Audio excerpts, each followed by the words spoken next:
क्या हरियाणा चुनाव में पलट गई बाजी? कांग्रेस के हुड्डा ने पीएम मोदी को थैंक्स क्यों कहा? चुनावी रैली में जमकर क्यों लगे ठहाके? हरियाणा में कांग्रेस ने अपना चुनावी मैनिफेस्टो जारी कर दिया है। कांग्रेस का मैनिफेस्टो क्या आया? हरियाणा चुनाव में भयंकर हलचल मच गई है। वजह है कांग्रेस की कुमारी शैलजा। वहीं हरियाणा के पूर्व सीएम भूपेंद्र सिंह हुड्डा के बेटे दीपेंद्र सिंह हुड्डा ने मैनिफेस्टो जारी होने के बाद पीएम मोदी को थैंक्स कह डाला है, जिसके बाद अब हरियाणा में चुनावी हलचल और भी तेज हो गई है। सवाल उठ रहे हैं कि आखिर दीपेंद्र हुड्डा ने पीएम मोदी को हरियाणा की चुनावी रैली से ठीक एक दिन पहले थैंक्स क्यों कहा?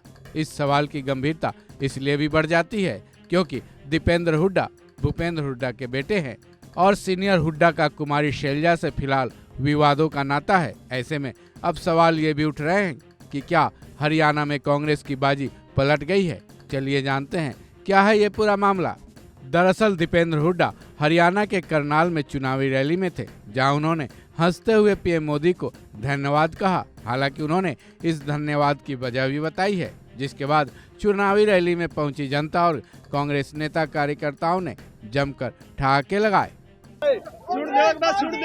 देखो, मैं धन्यवाद करता हूं प्रधानमंत्री जी का।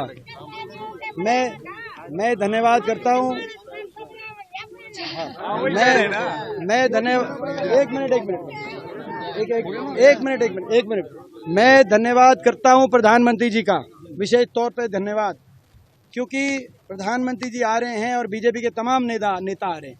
अपने काम नहीं बता रहे, इस बात की चिंता कर रहे हैं कि मुख्यमंत्री कौन बनेगा कांग्रेस में। यानी कि वो मान रहे सरकार तो कांग्रेस की आई गई है, तो ये हम धन्यवाद करते हैं उनका।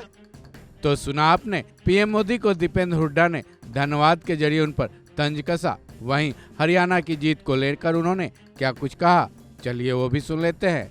जबरदस्त जो कार्यक्रम रहा गक्षीना गांव में, घरौंडा हल्के में, घरौंडा हल्के ने ठाना है हमारे भाई वीरेंद्र को यहाँ से जिताना है और हरियाणा में कांग्रेस की सरकार को लाना है। और हरियाणा में एक और नारा चल गया है, 5 तारीख बीजेपी फारिग। हरियाणा के कोने कोने से यही आवाज आ रही है कि बीजेपी की सरकार जा रही है और कांग्रेस पार्टी की सरकार आ रही है। 10 साल का कुशासन, जिससे हर वर्ग परेशान, हर वर्ग का अपमान करने वाली ये सरकार साबित रही। 10 साल में हरियाणा को विकास और खुशहाली की पटरी से उतारने वाली ये सरकार साबित रही। अब हर आदमी बदलाव चाहता है, हरियाणा दोबारा विकास खुशहाली के रास्ते पे आगे बढ़े। इस संकल्प के साथ हरियाणा ने आगे कदम बढ़ाए हैं और घरौंडा हल्के से हमारे भाई वीरेंद्र बड़े बहुमत से यहाँ से जीतेंगे। ये जो भाई वीरेंद्र यहाँ से चुनाव लड़ रहे हैं, ये केवल वीरेंद्र ही नहीं, ये जो है उनके साथ साथ हम भी चुनाव लड़ रहे हैं। अब चुनावी माहौल है तो सभी पार्टियां अपनी अपनी जीत का दावा करती तो दिखेंगी ही, लेकिन सवाल यह है कि कांग्रेस क्या वाकई हरियाणा में एक बार फिर से सत्ता में लौटेगी, अपना सूखा खत्म कर पाएगी?